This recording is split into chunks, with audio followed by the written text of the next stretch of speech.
Hey, good morning, everybody. This is Mr. Kundan Singh Chauhan. Welcome back on my channel SSC Brain Blaster with Kundan sir. मैं दोस्तों आज आप लोगों के सामने 10th एक्सरसाइज लेकर के आया हूँ एसपी बख्शी की एक्सरसाइज नंबर जे। बिना टाइम वेस्ट किए हमें स्टार्ट करना चाहिए अपने क्वेश्चंस पे। क्वेश्चन नंबर फर्स्ट है दोस्तों, Amit needs marry a down to earth person who will organize his life for him. कहने का मतलब है कि अमित क्या करना नहीं, अमित को क्या करने की आवश्यकता है भैया? डाउन टू अर्थ पर्सन से शादी करने की, जो उसकी लाइफ को ऑर्गेनाइज कर सके। एक चीज़ ध्यान दीजिए, कुछ मैं रूल्स बताता हूँ नीड पे, नीड और डेयर पे। नीड और डेयर, देखिए नीड और डेयर अगर हेल्पिंग वर्ब के रूप में, हेल्पिंग वर्ब का मतलब ये मॉडल समझो, ब्रैकेट में लिख देता हूँ सेमी मॉडल। ये सेमी मॉडल होता है ना, सेमी मॉडल लिख देता हूँ, सेमी मॉडल ध्यान दीजिएगा, के रूप में यूज़ होते हैं तो देन क्या लिखता है, इसके साथ लिखते हैं बेयर इन्फिनेटिव। बेयर इन्फिनेटिव का मतलब वर्ब की, मेन वर्ब की फर्स्ट फॉर्म, मेन वर्ब की फर्स्ट फॉर्म, मतलब इन्फिनिटी नहीं रहेगा, इन्फिनिटी होता है टू। लेकिन अगर नीड का यूज़ या डेयर का यूज़ एक मेन वर्ब के रूप में हुआ है किसी सेंटेंस में, मेन वर्ब के रूप में हुआ है, तो इसके बाद जो वर्ब आएगा वो आएगा टू प्लस वर्ब की फर्स्ट फॉर्म, जो कि इन्फिनिटिव होता है। यानी 1 मिनट, तो ये इन्फिनिटिव यूज किया जाएगा।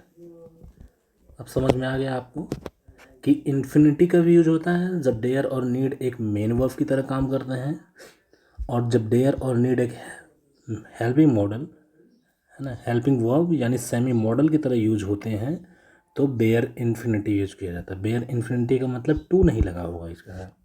तो हम देखते हैं, देखिए रफ कर दूँ, इसको नोट कर लीजिएगा आप।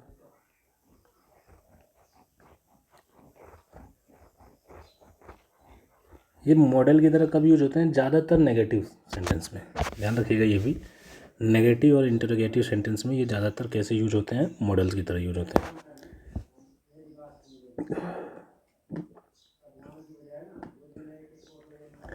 अमित नीड्स, एक चीज़ बताइए, नीड अगर हेल्पिंग वर्ब होता तो इसके साथ एस और ई एस लगता है? नहीं। प्रेजेंट इंडेफिनिट में एस और ई एस किसके साथ लगता है? मेन वर्ब के साथ एस या ई एस का यूज किया जाता है, इसको सिंगुलर, एस एल सिंगुलर बनाने के लिए। तो अमित सिंगुलर है इसलिए नीड्स आया है। अब जब ये तो पता चल गया है कि एस लगा है, तो यानी ये क्या है? मेन वर्ब है। अब मेन वर्ब है तो इसके बाद अगला जो वर्ब होगा, अगर अगला कोई वर्ब होगा वो कैसे आएगा? टू प्लस वर्ब की फर्स्ट फॉर्म में आएगा, इन्फिनिटी यूज़ किया जाएगा। तो ये मैरी मतलब शादी करना है, ये एक नया वर्ब है, दूसरा वर्ब है। तो ये वर्ब किस में होगा? नॉन फाइनाइट वर्ब होगा। नॉन फाइनाइट का मतलब होता है कि जिसपे, ये थोड़ा और डिटेल्स में मैं आपको बाद में बताऊंगा, आप समझिएगा। नॉन फाइनाइट का वर्ब का मतलब होता है जिसपे टेंस का, सब्जेक्ट का कोई असर ना हो। ये होता है दोस्तों टू मैरी। नॉन फाइनाइट में एक वर्ब आता है इन्फिनेटिव, ये इन्फिनेटिव यूज किया जाएगा, टू मैरी आएगा यहाँ पे। क्यों आएगा बता दिया, क्योंकि नीड के साथ एस लगा है, जिससे ये पता है कि ये वर्ड क्या है, एक मेन वर्ब है। Understood guys? चलिए क्वेश्चन नंबर 2 रफ कर देता हूँ, इनको रफ कर देता हूँ इधर।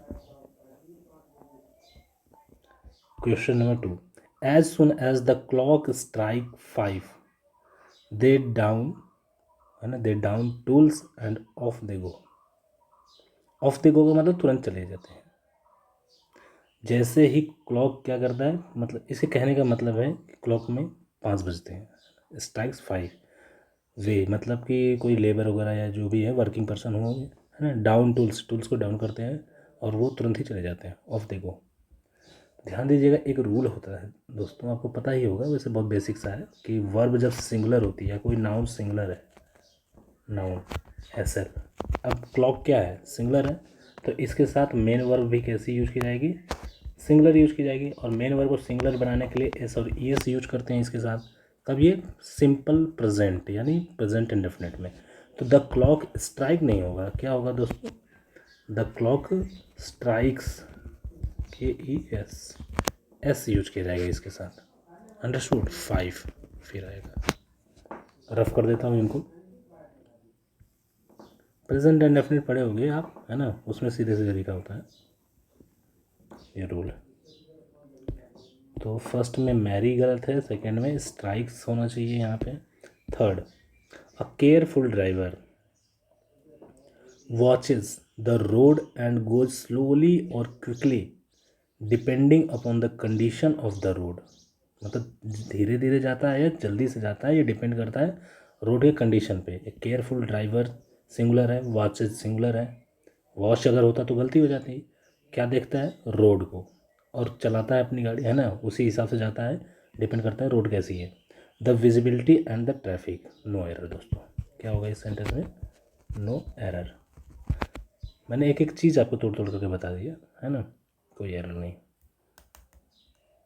क्या क्या वो देखता है, यही देखता है ना, वो तेज़ और तेज़ी से और जल्दी से उसी हिसाब से जाता है। वो रोड की कंडीशन देखता है, विजिबिलिटी देखता है और ट्रैफिक देखता है।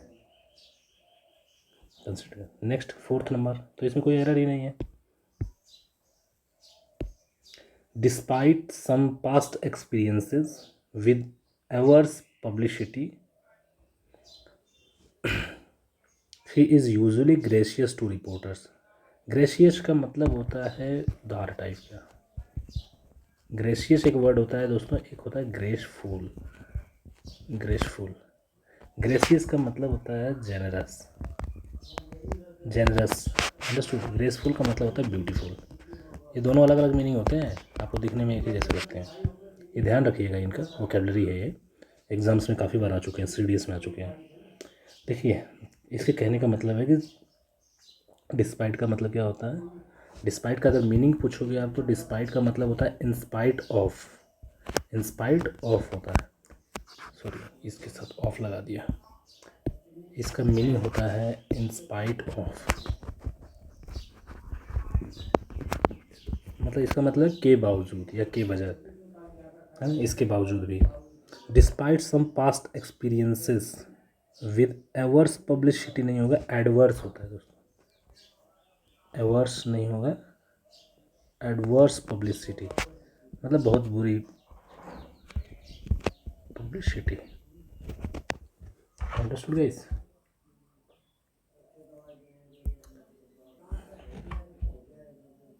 एडवर्स का मतलब होता है जो फेवर में नहीं होती है ना, विद एडवर्स पब्लिसिटी।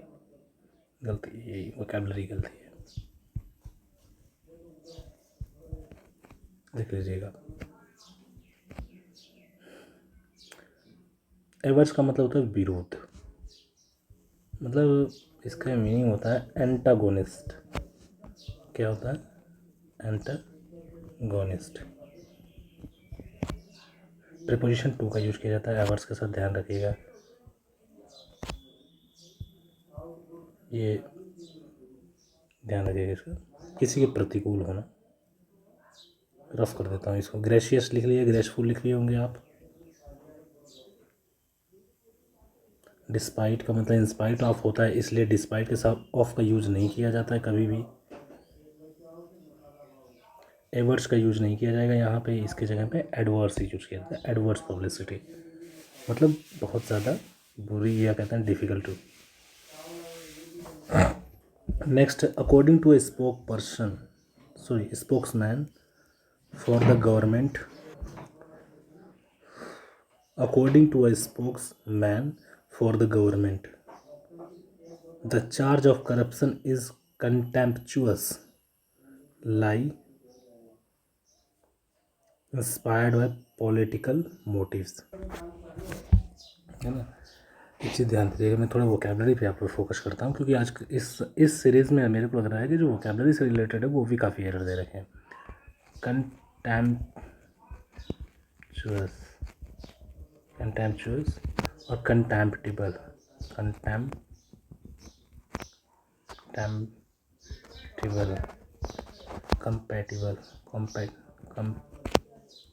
कंपैटिबल ये तो सबको पता ही होगा, कंपैटिबल लिखने की ज़रूरत नहीं है।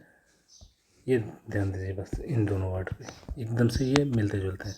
कंटेम्प्टिबल का मतलब होता है घिनौना, नीच, मतलब या मतलब ग्रेडेड टाइप का, तो इसको हम बोलते हैं इग्नोबल। इसके सिनोनिम्स लिखना होगा नीचे वाले का, इग्नोबल, या फिर आप इसके लिए हेटफुल, डिटेस्टफुल भी लिख सकते हो। Despicable will be the despicable, ये यूज करें। और इस कंटेम्पचुअस का मीनिंग होता है तिरस्कार, स्कॉर्नफुल, स्कॉर्नफुल मतलब क्रिटिसाइजिंग नेचर का, क्रिटिसाइजिंग, स्कॉर्नफुल, ये तिरस्कार करना, कंटेम्प्ट। तो यहाँ पे देखिए ये क्या कह रहा है कि according to a spokesperson of the for the government, government के जो स्पोक्स पर्सन के according the charge of corruption जो लगा हुआ है इज़ अ कंटेम्पचुअस लाई। हम कहते हैं घिनौना झूठ है एकदम से, है ना, ग्रेडेड झूठ है। तो हम कंटेम्पचुअस यूज नहीं करेंगे दोस्तों, यहाँ पे क्या यूज करेंगे, कंटेम्प्टिबल लाई, कंटेम्प्टिबल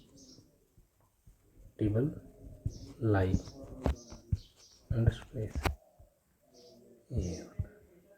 ये यूज किया जाएगा। Inspired by political motives, motives का मतलब इंटेंशन, है ना, ये किससे इंस्पायर्ड है, जो करप्शन के चार्जेस लगाए गए हैं वो एक झूठ ही है ना, बहुत ही घिनौना झूठ है। कहते हैं ना, जैसे पॉलिटिकल लोग आपस में बात करते हैं तो ऐसा बोलते थे, है ना, ये पॉलिटिकल इंटेंशन से इंस्पायर्ड है, मतलब इसे दूसरी वाली पॉलिटिकल पार्टी को कोई ना कोई फ़ायदा है, इसलिए ऐसा चार्ज लगाया जा रहा है। अंडरस्टूड। चलिए नेक्स्ट क्वेश्चन नंबर 6।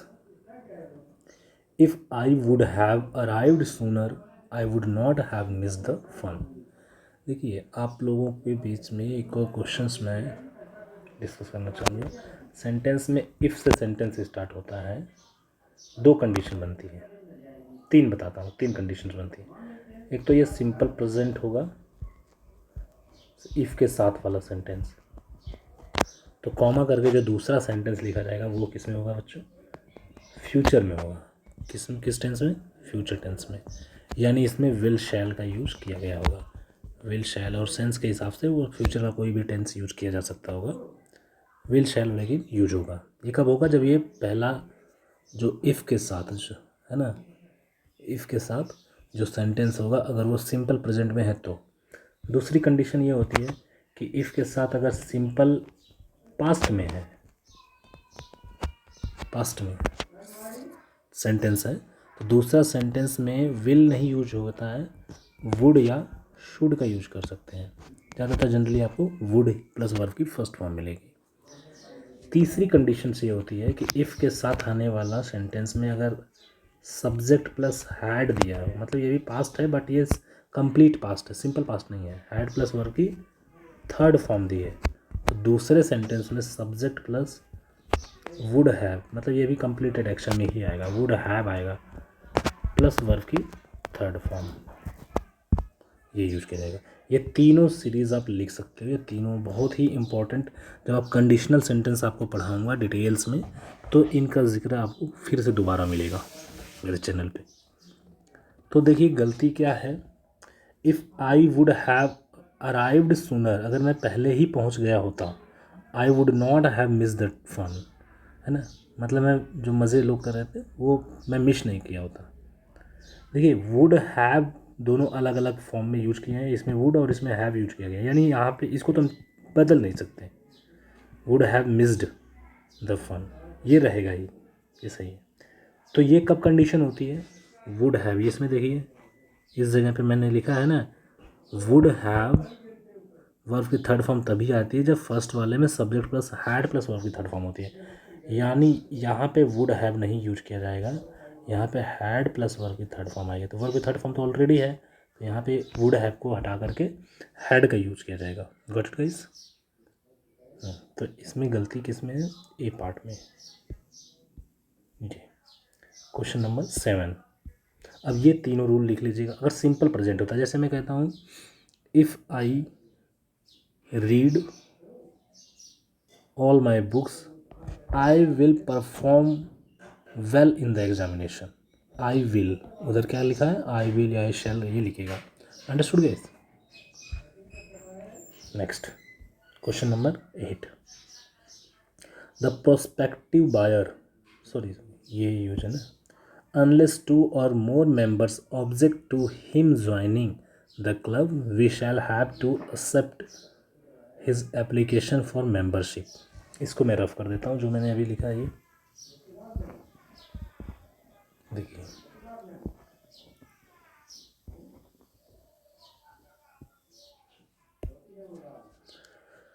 देखिए कोई जिरंड यूज़ किया गया है। जिरंड, जिरंड का मतलब होता है बच्चों वर्ब की फर्स्ट फॉर्म के साथ आईएनजी, और ये किसका काम कर रहा होगा सेंटेंस में, ऑब्जेक्ट का। ऑब्जेक्ट का मतलब नाउन का या फिर सब्जेक्ट का, तभी इसको हम जिरंड बोलेंगे। आईएनजी फॉर्म में कोई वर्ब है और वो किसी सेंटेंस में सब्जेक्ट का या ऑब्जेक्ट का काम कर रहा है तो वो नाउन हुआ। सब्जेक्ट और ऑब्जेक्ट तो नाउन ही होते हैं, और नाउन आईएनजी फॉर्म में जिरंड कहलाता है समझिएगा। अगर वो नाउन नहीं है, आईएनजी फॉर्म में है, लेकिन वो किसी न किसी वर्ब के रूप में यूज किया है, कोई एक्शन कर रहा है वो, तो वहाँ पे वो क्या कहलाता है, वही प्रेजेंट पार्टिसिपल्स कहलाता है। Present participles, understood? ये प्रेजेंट पार्टिसिपल कहलाता है। तो इसके लिए रूल क्या है कि अगर वो ऑब्जेक्ट है तो जिरंड है, और जिरंड के पहले हम, मतलब नाउन, ये नाउन है तो नाउन के पहले हम क्या यूज करते हैं, possessive case of pronoun, possessive case adjective है। जैसे मान लीजिए बुक है, ये नाउन है, अब इसमें हम क्या यूज करेंगे, हिज बुक यूज करेंगे या हिम बुक यूज करेंगे? आप खुद बताइए कि हिज बुक सही है या हिम बुक सही है। हिम बुक तो कोई मीनिंग ही नहीं रखता है और ऐसे सेंटेंस में यूज ही नहीं होता। क्या कहते हैं कि आई वॉन्ट हिज बुक, मैं उसकी किताब चाहता हूँ, तो हिज बुक यूज करते हैं ना। क्यों? क्योंकि ये नाउन के पहले हम क्या यूज करते हैं, पॉजेसिव एडजेक्टिव यूज करते हैं। अंडरस्टूड? ये पॉजेसिव एडजेक्टिव होता है दोस्तों। अगर आपको ये नहीं नॉमेनक्लेचर में पढ़ना चाहते हो कि नाम सर याद नहीं होते हैं, पॉजेसिव एडजेक्टिव या डेमोन्स्ट्रेटिव है, तो कोई ज़रूरत नहीं है, याद करने की ज़रूरत नहीं है।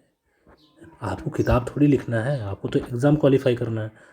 तो आप ये समझिए कि आप जनरली क्या यूज़ करते हो, हिज बुक यूज़ करते हो।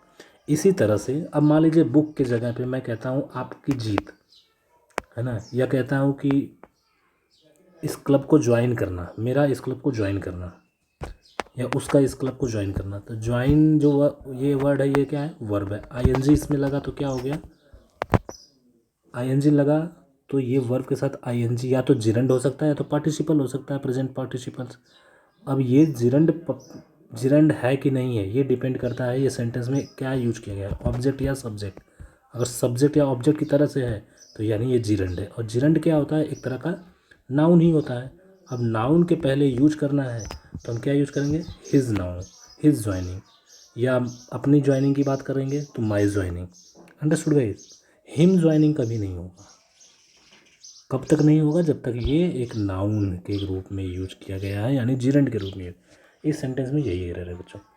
अनलेस, है, अगर दो या दो से अधिक मेंबर उसके ज्वाइनिंग, है ना, उसके क्लब को ज्वाइन करने को ऑब्जेक्ट मतलब ऐतराज़ नहीं जताएंगे, we shall have to accept his application for membership, हमें मेंबरशिप के लिए उसका एप्लीकेशन एक्सेप्ट ही करना पड़ेगा, एक्सेप्ट करना ही पड़ेगा। Understood guys?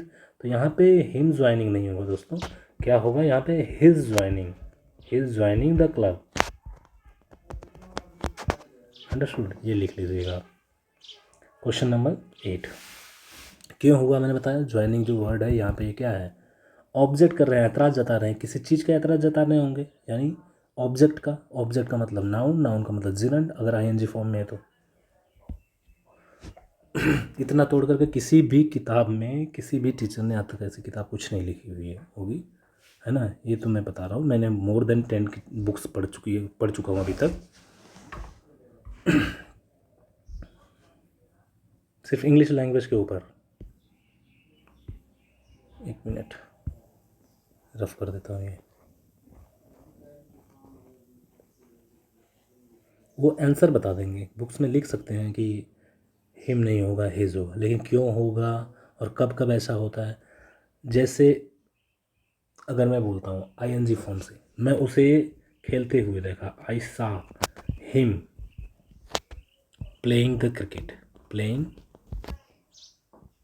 The cricket, sorry the का यूज़ नहीं करेंगे ना, किसी भी गेम के पहले द यूज़ नहीं, प्लेइंग क्रिकेट, अंडरस्टूड, ये हो गया। मैंने उसे देखा, देखा इस व्यक्ति को ये एक्शन करते हुए, काम करते हुए, तो यहाँ पे ये क्या है, यहाँ पे ये एक एक्शन है, मतलब वर्ब ही है, और वर्ब है तो ये प्रेजेंट पार्टिसिपल है। प्रेजेंट पार्टिसिपल है तो ये क्या हिम यूज किया जाएगा या हिज यूज किया जाएगा, यहाँ पे हिम ही रहेगा। समझ में आ गया।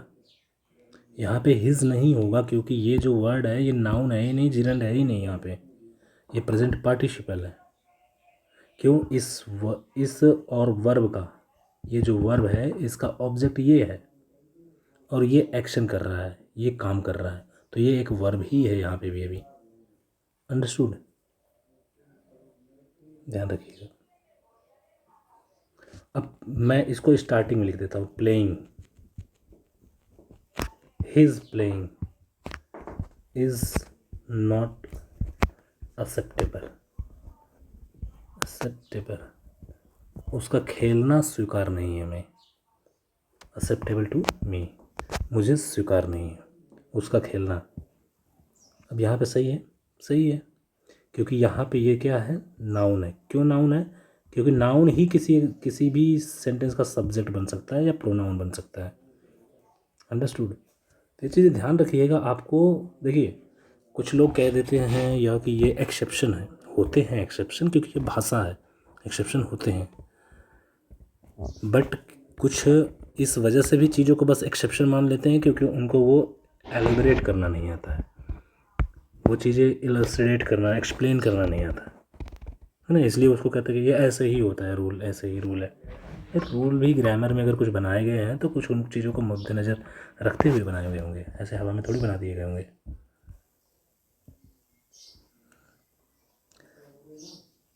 एक्सेप्शन नहीं होते हैं, बहुत सी चीज़ें कोलोकेशंस होती हैं।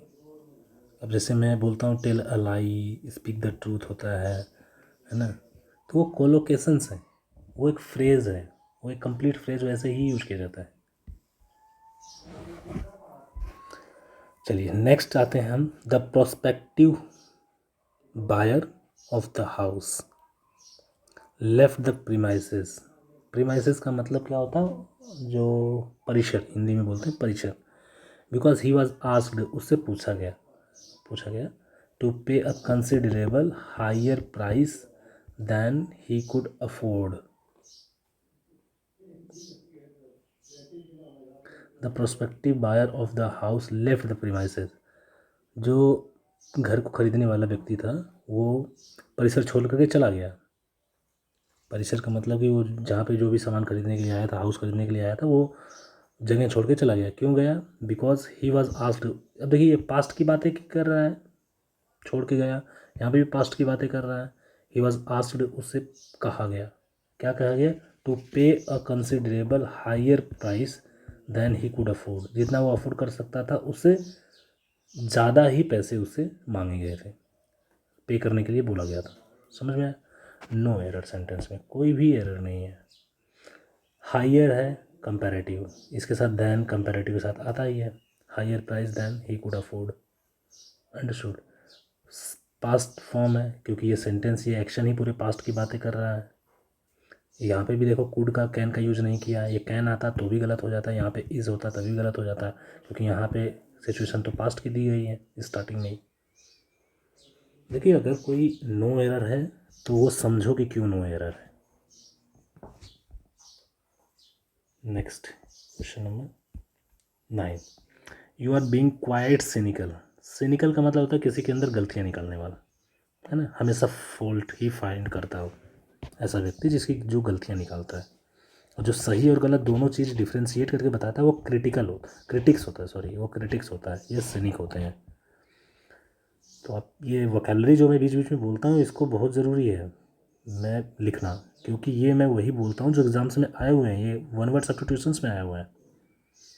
You are being quite cynical when you say that the reason why, जब आप कहते हो कि, है ना, the reason why we have such a large turnout, कि हमारे पास इतना बड़ा टर्न आउट क्यों है, is because we are serving refreshments.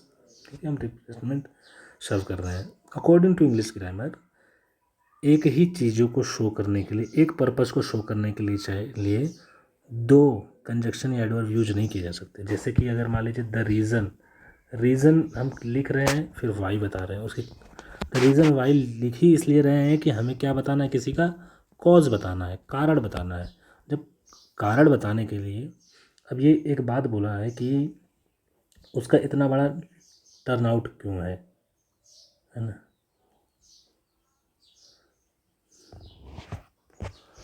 इतना बड़ा टर्न आउट क्यों है, यही बताने के लिए ना. तो the reason Y already use कर दिया है वो चीज़ बताने के लिए एक. तो यहाँ पे हमें इसके साथ बिकॉज का यूज़ नहीं करना चाहिए. यहाँ पे सिंपल कंजक्शन दैट यूज करना चाहिए. जैसे मैंने आपको पहले बताया था कि अनलेस या अनटिल या लेस्ट, इसके मीनिंग में ही ऑलरेडी नेगेटिव है, ये नेगेटिव वर्ड ही है. तो इनके साथ वाले सेंटेंस में नॉट नहीं आना चाहिए.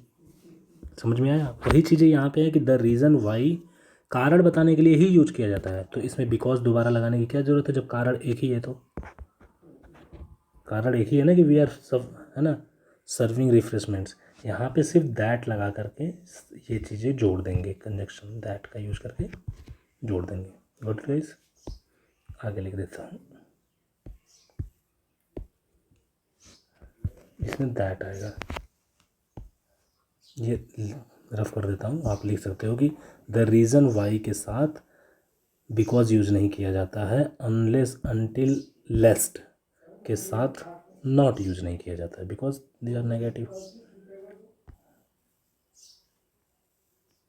चलिए next question number 10. We can not hardly believe, है ना, that the situation is so serious, इतनी सीरियस है, एज टू जस्टिफाई करने के लिए सच प्रिकॉशंस एज, सो के साथ सीरियस आया है, सही है. टू जस्टिफाई करने के लिए such precautions as you have taken, ऐसे प्रिकॉशन जो कि आपने लिए हैं. इसी ध्यान दीजिए, कुछ वर्ड होते हैं, जैसे मैं बताता हूँ, hardly, scarcely, rarely, बेयरली, बेयरली, never, seldom. Seldom के बाद काफ़ी वर्ड, कुछ वर्ब होते हैं, रिफ्यूज़, डिनाई, डिक्लाइन, और नथिंग, नॉन, या कोई कह सकते हैं कि नेगेटिव प्रोनाउन या एडजेक्टिव. इनके साथ कभी भी सेंटेंस में नॉट यूज़ नहीं करना चाहिए. समझ में आ गया. इनके साथ पूरा नोट कर लीजिए, ये सब एग्जाम्स में आए हुए क्वेश्चन. तो ये we can not hardly believe, देखिए हार्डली नेगेटिव है, कैन नॉट भी नेगेटिव है. हम ये कह सकते हैं, या तो इसको कहते हैं कि वी कैन नॉट बिलीव, मतलब हम विश्वास नहीं कर सकते हैं, या फिर हम ये बोले वी कैन हार्डली बिलीव. दोनों नहीं लगाएंगे, नॉट और हार्डली दोनों एक साथ नहीं लगाएंगे, है ना. तो या तो इसको कैन हार्डली बिलीव लिखो, या फिर कैन नॉट बिलीव लिखो. तो हार्डली हटा दो यहाँ से. Understood. That the situation is so serious, अब इसी में गलती है, आगे तो कोई गलती नहीं है, मैंने पहले भी बता दिया है. Although I am playing cricket for more than 3 years I have not been able to score a century. ये कह रहा है कि यद्यपि मैं 3 साल से ज़्यादा टाइम से क्रिकेट खेलता हूँ. देखो फॉर या सिंस करके टाइम पीरियड दिया होता है दोस्तों, तो एम का यूज़ नहीं करते हैं, वहाँ पे क्या यूज़ करेंगे, हैव बीन, मतलब प्रेजेंट परफेक्ट कॉन्टीन्यूअस यूज करेंगे, हैव बीन का यूज़ किया जाएगा. क्वेश्चन नंबर 12 टेंस में है वो. If I have to make a choice between Aryan Amit and Abhishek. I think I will select Aryan. मुझे लगता है मैं आर्यन को सेलेक्ट करूँगा because of his commanding personality. उसकी कमांडिंग पर्सनालिटी के कारण। एक चीज़ ध्यान दो, if I have to make a choice, अगर मुझे एक चॉइस बनानी पड़ी, लेनी पड़ी, बिटवीन के साथ ध्यान देना दोस्तों, बिटवीन के साथ हम एंड का ही यूज करते हैं। अंडरस्टूड? तो ये सही है। अब आपको लगेगा कि ये 3 है सर, वो तो 2 के लिए यूज किया जाता है। नहीं, ये एक अलग ग्रुप बन गया है, एंड लगाने से ये वाला चीज़ अलग बन गया है। तो यानी अभी भी ये 2 ही हैं, क्योंकि एंड का यूज अमंग के साथ किया ही नहीं जाता है। तो आप अमंग तो यहाँ पे यूज ही नहीं कर सकते हो। इनके बीच में चॉइस करनी है, बिटवीन के साथ ही एंड का यूज किया जाता है ना। Next question number 13, man's happiness और माइजरी। इंसान की खुशी और दरिद्रता are in a great measure in his own hands. उसके हाथों की कठपुतली है, ये बोलते हैं ना। चलो ध्यान दीजिए, कभी भी सेंटेंस में और से 2 सब्जेक्ट जोड़े गए हैं, 2 नाउन जोड़े गए हैं, ध्यान दीजिए। नाउन फर्स्ट हो फिर और हो, नाउन सेकेंड हो, ध्यान दीजिएगा पहले वाले के अकॉर्डिंग ही वर्ब का यूज किया जाता है। तो वर्ब जनरली क्या होगी अगर पहले वाला सिंगुलर है। हैप्पीनेस क्या है, सिंगुलर है। मैंस हैप्पीनेस, इंसान की खुशी। खुशी क्या है, काउंट करने वाली चीज़ है नहीं, उसको प्लूरल लिख नहीं सकते, तो आर नहीं आएगा भैया। यहाँ पे क्या आएगा भैया, एस इज आएगा। Next question number 14, I feel bad about the present conflict because I do not know how to resolve it without hurting either you or him. Without hurting, बिना हर्ट किए। अब हर्ट करना है किसी को तो object ही आएंगे, यू और हिम। इधर लगाया है या तो तुम्हें या उसे, तो सही है यहाँ पे। I feel bad about the present conflict because I do not know, क्योंकि मुझे पता ही नहीं है हाउ टू रिजॉल्व इट, कि इसको सही कैसे किया जाए विदाउट हर्टिंग यू और हिम। नो एरर, कोई भी गलती नहीं दोस्तों। ऑब्जेक्ट चाहिए, यू और हिम ऑब्जेक्ट ही है, इधर के साथ और का ही यूज किया गया है। हर्ट करना, हर्ट करने के बाद ये वर्ब है तो इसके बाद ऑब्जेक्ट चाहिए। आई के साथ डू नॉट ही आएगा। मुझे पता नहीं है तो हाउ टू का यूज ज़रूरी होता है, हाउ टू नहीं होता, सीधे टू रिजॉल्व होता तो गलत हो जाता है ये, तो नो एरर है। Question number 15, cows are amongst the gentlest of breathing creature. Gentlest जो है ये सुपरलेटिव डिग्री है, तो इसलिए आर्टिकल द यूज किया गया है, वो सही है। और जब भी सुपरलेटिव डिग्री यूज करते हैं दोस्तों, मैं आपको फॉर इन्फॉर्मेशन बता देता हूँ, अमंग का यूज नहीं करते हैं, अमंगेस्ट यूज करते हैं, एसटी वाला अमंग यूज करते हैं। अंडरस्टूड? ये भी एक चीज़ ध्यान रखिएगा। नन सोज, कोई भी दिखाता नहीं, more passionate tenderness to their young. To their young नहीं, अपने यंग, यंग तो एक एडजेक्टिव है दोस्तों। अब यहाँ पे दियर देखिए, दियर है, समझिए आप, डॉट से जोड़िए, दियर है यानी एक ये क्या है, पॉजेसिव एडजेक्टिव है, पॉजेसिव एडजेक्टिव है। अब इसके बाद कोई ना कोई नाउन आएगा, लेकिन नाउन तो है ही नहीं, यहाँ पे यंग आएगा। या तो नाउन और प्रोनाउन को ही तो मॉडिफाई करता है एडजेक्टिव, यहाँ पे सिर्फ यंग आ गया है, यंग तो खुद ही एक एडजेक्टिव है, तो यहाँ पे वंस यूज करेंगे। यंग, यंग वंस का मतलब होता है जो जवान, मतलब वही प्रजाति के जो जवान लोग, मतलब काउज के, काउज जो जवान होती है उनको काफ बोलते हैं ना, उनके बारे में बात कर रहा है। तो यहाँ पे यंग वंस यूज किया जाएगा, प्लूरल होगा, ध्यान दीजिएगा, YUNGONES वंस।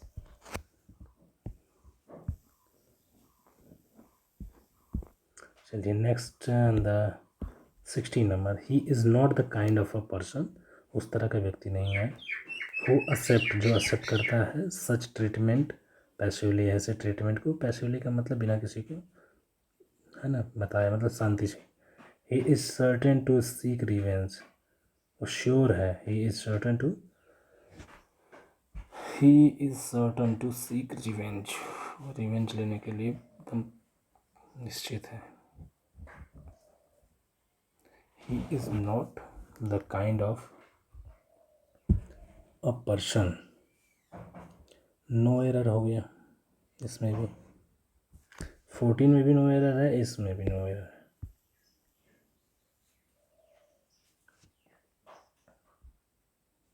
चलिए नेक्स्ट,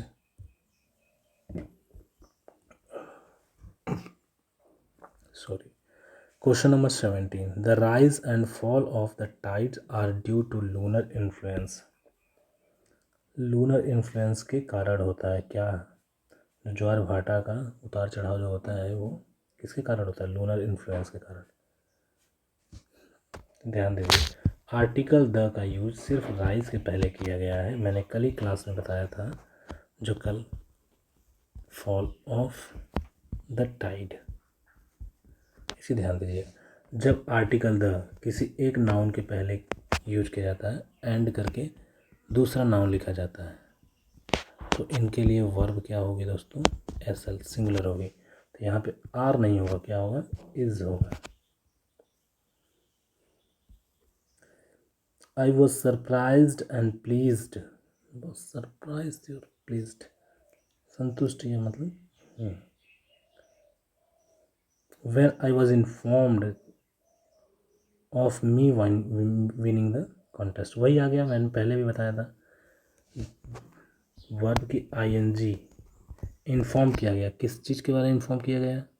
कोई एक्शन के बारे में, तो मी नहीं होगा दोस्तों, माई होगा, क्योंकि वर्ब की आईएनजी ये जो है ये क्या है? यहाँ पे जिरंड है, जिरंड है, तो इसके पहले ये क्या यूज़ किया जाएगा? एक एडजेक्टिव। क्यों? क्योंकि जिरंड एक नाउन होता है, तो ये एडजेक्टिव, कौन सा एडजेक्टिव है? Possessive adjective, my. Question number 19, many a man has succumbed to this temptation. Many a man use कर रहा है ना, तो हैज सिंगुलर है, करेक्ट, नो एरर। टेम्पटेशन का मतलब लालच, कुम्भ का मतलब होता है दोस्तों, वैसे तो मुरझा के गिरना होता है, बट यहाँ पे मीनिंग है यील्ड की, है ना, अपना हथियार डाल देना या हार मान जाना। पता है लालच के सामने लगभग, है ना, कुछ एक लोग तुम हार मान ही जाते हैं लालच के सामने, या नतमस्तक हो जाते हैं, सेंस वही है कहने। Next, the street lights come in मतलब आती है, at dusk and go off at dawn. Come in मतलब आती है, एट डस्क एट डॉन, सही है, एट डस्क और एट डॉन होता है। ध्यान दीजिएगा, एट डस्क का मतलब होता है सुबह का जब सूरज उगता है, और एट डॉन होता है शाम, डॉन ही होता है ना, नहीं तो उल्टा होता है, उल्टा होता है यार ना, बट एट दोनों के पहले लगता है, ध्यान दीजिए, एट डॉन ये होता है सुबह का टाइम। अब मैं कैसे याद करता हूँ, कभी मैं भी कंफ्यूज हो जाता था, एट डस्क, डस्क। एक चीज़ ध्यान दीजिएगा, डॉन नाम से एक न्यूज़पेपर है किस कंट्री का, है ना, करंट अफेयर्स वगैरह हम पढ़ते रहते हैं, द डॉन, तो न्यूज़पेपर कब आता है? सुबह ही आता है जनरली, तो एट डॉन का मतलब ये होता है सुबह, है ना, जब सूरज उगता है मतलब सूर्योदय, और इसका होता है गोधलिक टाइम मतलब सूर्यास्त का समय। तो ये तो दोनों प्रिपोजिशन ठीक है ना। गो ऑफ का मतलब चले जाना होता है, कम इन का मतलब आना होता है। स्ट्रीट लाइट्स, लाइट्स है, प्लूरल है, तो यहाँ पे प्लूरल है, गो कम है, एस नहीं लगा है, गो है, यहाँ पे भी एस नहीं लगा हुआ है।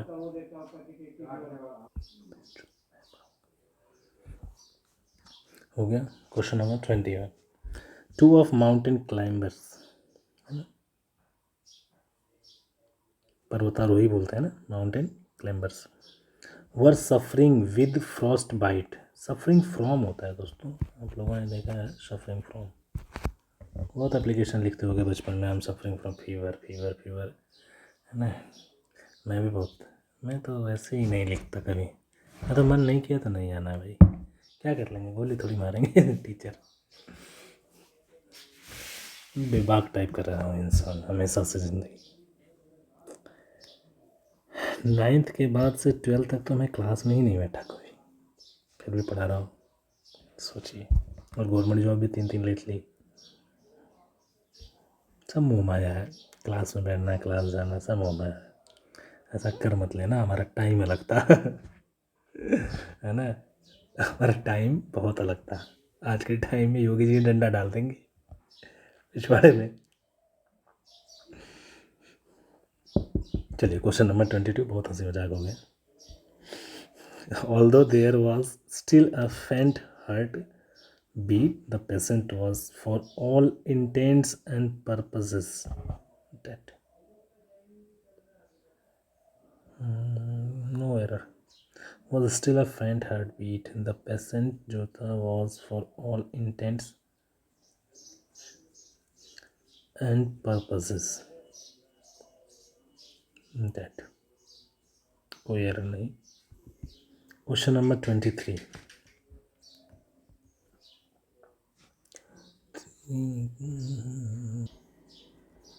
The patient was for all intents, patient वो कैसा था, for all intents and purposes dead. अच्छा, ऐसा कुछ कुछ कोई भी तरह का उसके पास इंटेंशन और पर्पसेस नहीं थे। पर्पसेस डेड का मतलब यही होता है। ऑल इंटेंट्स, इंटेंट्स का मतलब यहाँ पे इंटेंशन चाहिए। All intents and purposes dead type का पर्सन था।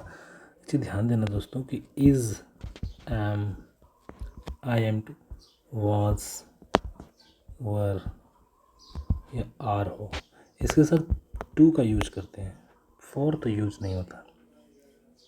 अंडरस्टूड। जैसे मैं कहता हूँ कि मैं आई वॉज टू,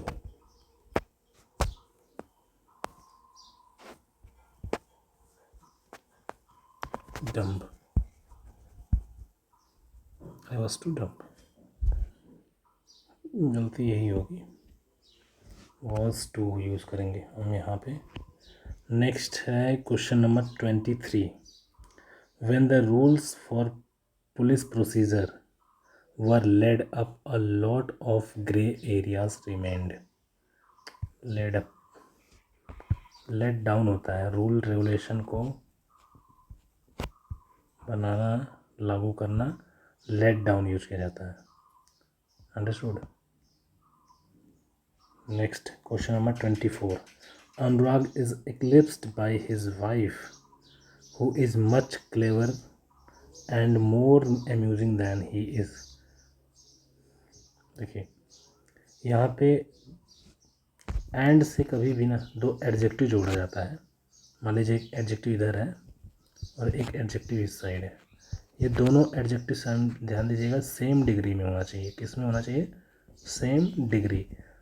अगर ये कंपैरेटिव है तो ये भी कंपैरेटिव होना चाहिए।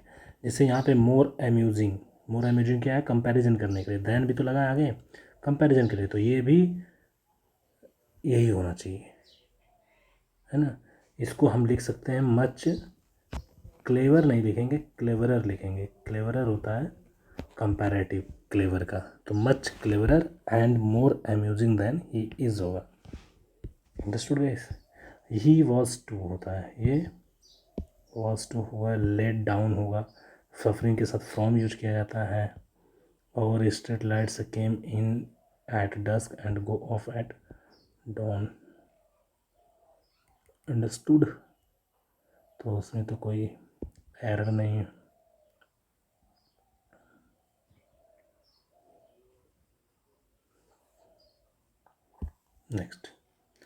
Next and the last of today's series.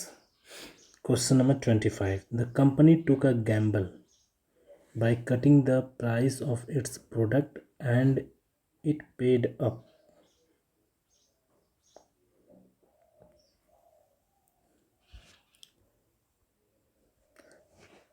The company took a gamble by cutting the price of its product. अपने प्रोडक्ट्स की प्राइस को कम किया कंपनी ने क्या है, टू का गैम्बल का मतलब रिस्क लेना होता है। रिस्क लिया, किस तरह से अपने प्रोडक्ट्स के प्राइस को कम किया। इट पेड अप, और पेड ऑफ, पे ऑफ होता है ना, पेड ऑफ होगा दोस्तों, पेड ऑफ, कि उसका फल मिला, इसका फल मिला। इट पेड ऑफ का मतलब इसका फल मिला उनको, लिख लीजिएगा आप। चलिए, तो आज की सीरीज़ के 25 क्वेश्चंस यहीं पे कंप्लीट होते हैं। अगर आपको एग्ज़ाम्स में मोर देन 90% स्कोर करना है, वेदर इट इज़ प्री और मेंस, तो आप मेरे चैनल को सब्सक्राइब कीजिए किसी भी कॉम्पिटिटिव एग्ज़ाम्स में जिसमें इंग्लिश लैंग्वेज आती है। Understood guys? आपको पूरे पार्ट्स पढ़ाए जाएंगे, जैसे कि ये ग्रामर की सीरीज़ चला रहा हूँ मैं अभी, इसमें 500 क्वेश्चंस है, ग्रामर कंप्लीट होगा, फिर वोकैबुलरी की सीरीज़ चलेगी, वोकैबुलरी की, फिर उसके बाद कॉम्प्रीहेंशन सीरीज़ चलाऊँगा मैं, कॉम्प्रीहेंशन की। अंडरस्टूड गए? ये तीनों मिलकर के आपको इंग्लिश लैंग्वेज बनेंगी कंप्लीट।